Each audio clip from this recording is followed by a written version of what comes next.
Bien-aimés dans le Seigneur, c'est bien votre émission Je médite. Eh bien, Dieu nous fera encore du bien aujourd'hui parce qu'il a choisi de bénir quelqu'un partout où nous suivons cette émission.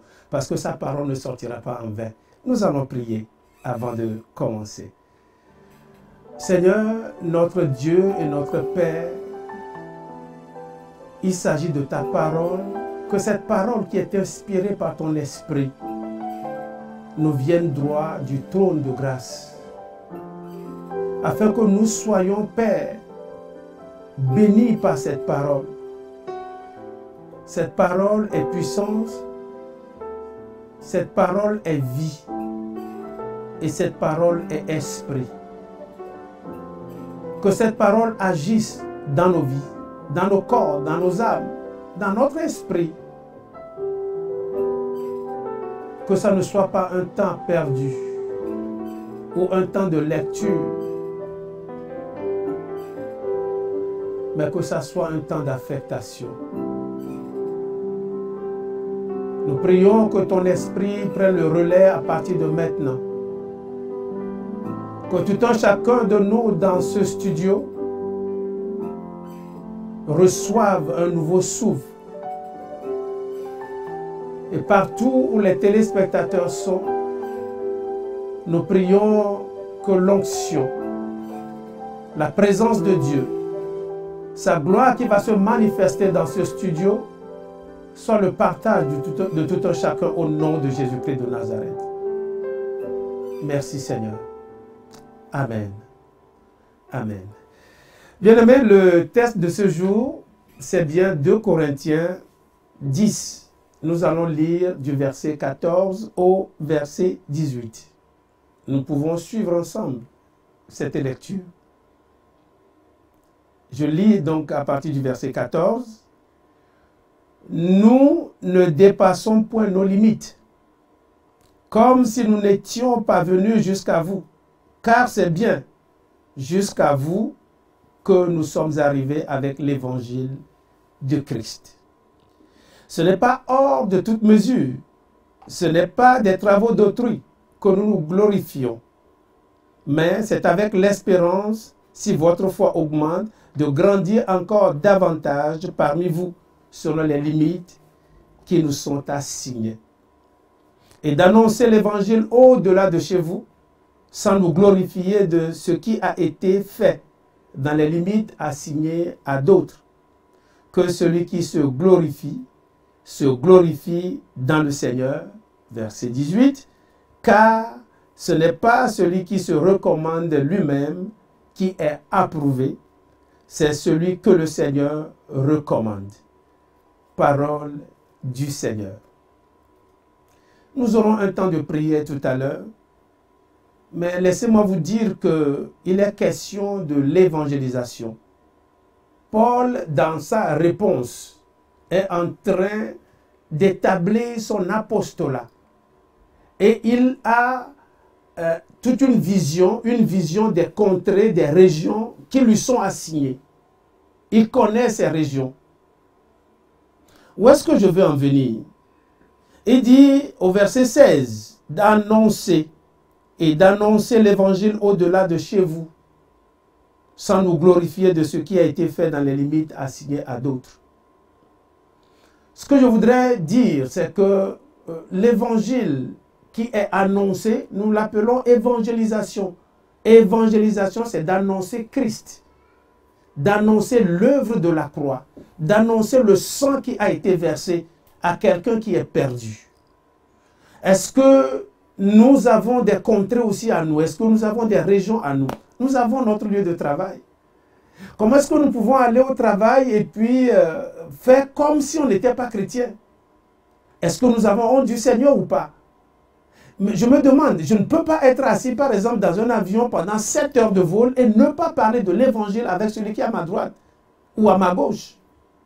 C'est plus ou moins impossible. C'est en toute occasion, favorable ou non. Paul est en train de regarder ici les limites et les régions que Dieu lui a assignées. Il n'a pas empiété sur le territoire de quelqu'un. Oh, c'est plutôt un autre qui est venu et qui a mordu un peu et qui a franchi la ligne jaune. pour donner un enseignement. Donc, il est en train de reconstruire. Mais notre temps de prière, ça va être sur l'évangélisation. Si vous êtes chrétien né de nouveau, vous avez la révélation du sang qui a coulé il y a 2000 ans. Vous ne pouvez pas avoir cet évangile et vous taire. C'est impossible. Partout où nous sommes, nous allons prier tout à l'heure que Dieu puisse nous pousser, qu'il puisse nous propulser afin que nous puissions apporter l'évangile en toute occasion, favorable ou non. Alléluia. Nous allons prier. Tu peux prier au même moment que moi. Seigneur Dieu de gloire, tu nous as sauvés. Ce n'est pas seulement nous que tu as sauvés en même temps nos familles. Mais afin que nos familles viennent réellement à toi, nos familles ont besoin de cette parole de Christ, de l'œuvre accomplie à la croix. Seigneur, cette œuvre encore aujourd'hui sauve. Si quelqu'un vient à toi et proclame que tu es le Seigneur et le Sauveur, le sang agit encore aujourd'hui, Père éternel des armées, nous disons merci pour l'œuvre qui a été accomplie. Père, conduis-nous, que partout où nous sommes, que nous puissions proclamer l'évangile. Que nous n'ayons pas honte de l'évangile de Christ, parce qu'il dit, si vous avez honte, moi aussi j'aurai honte de vous devant mon Père. Seigneur, nous ne voudrons pas avoir honte. Même pour manger, Seigneur mon Dieu, lorsque nous prions, les gens nous regardent. Seigneur, que nous puissions surpasser cela pour prêcher, pour évangéliser, Seigneur. Éternel des armées, nous prions aussi que nos actes évangélisent mieux que nos paroles. Que nos actes, Seigneur, que nous poserons dans la vie de chaque jour, que l'on sache que celui-là, il est chrétien. Père, ceux-là qui ont été appelés chrétiens, premièrement dans la Bible, c'est qu'on a remarqué, on a regardé leur comportement. Et on a dit, ceux-là, ils sont de Christ. Père éternel des armées, oui, apporte-nous la circoncision de cœur, afin que nous puissions te ressembler, afin que nous puissions, éternel des armées, faire propager l'évangile, que nous puissions entrer dans les maisons par les médias.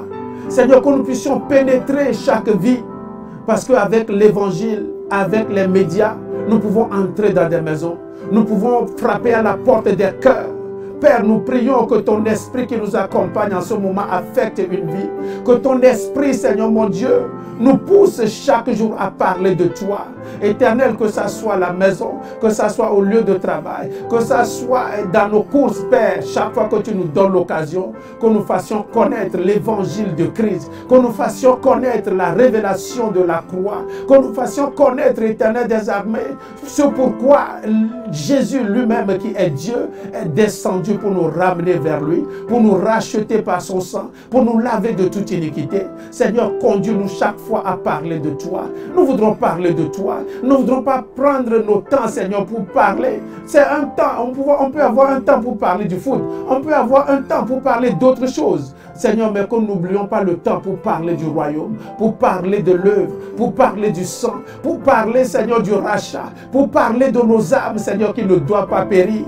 Éternel, nous prions, conduis-nous et fais-nous grâce. Fais grâce à quelqu'un, fais grâce encore à une famille, fais grâce à un homme. Éternel, pendant que nous prions, il y a quelqu'un qui est venu à toi et qui s'est rétracté, qui s'est éloigné de toi. Pendant que nous prions maintenant que la grâce touche cette personne, que cette personne revienne à toi. Qu'un nouvel engagement, Seigneur mon Dieu, se passe dans un cœur maintenant au nom de Jésus-Christ de Nazareth. Papa, nous te sommes reconnaissants.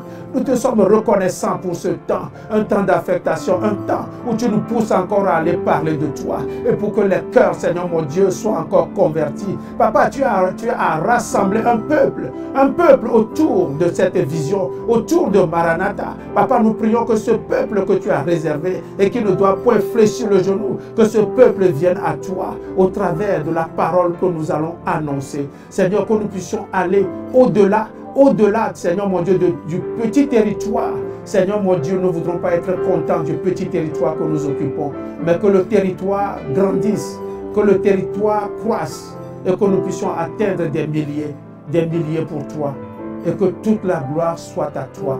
Père éternel, nous te disons encore merci au nom de Jésus. Amen. Amen. Si tu as prié avec nous, nous sommes très heureux Nous sommes contents que le Seigneur a touché vos cœurs pour que nous puissions redonner vie à l'évangélisation partout où nous sommes. C'est ça. Si nous le faisons, Dieu sera content. Il sera content parce qu'il ne voudrait pas qu'un seul périsse. C'est le diable qui a juré qu'il ne périra pas seul. Mais ce ne sera pas avec toi, ce ne sera pas avec ma famille, ce ne sera pas avec ta famille. Alléluia. Alléluia. Nous allons dire merci juste pour clôturer ce temps glorieux. Seigneur, fais du bien à quelqu'un. Nous sommes arrivés à la fin. Père, que d'autres personnes qui ne nous ont pas suivis, lorsqu'ils se seront connectés à YouTube, lorsqu'ils se seront connectés à Facebook, lorsqu'ils se seront connectés à Ouraoui Télécom, la chaîne 142, que ces personnes restent et que toi tu les touches. Au nom de Jésus. Amen. En tout cas, soyez bénis encore une fois. Nous nous retrouvons demain. Soyez encore et encore bénis de notre Seigneur Jésus-Christ de Nazareth. Amen.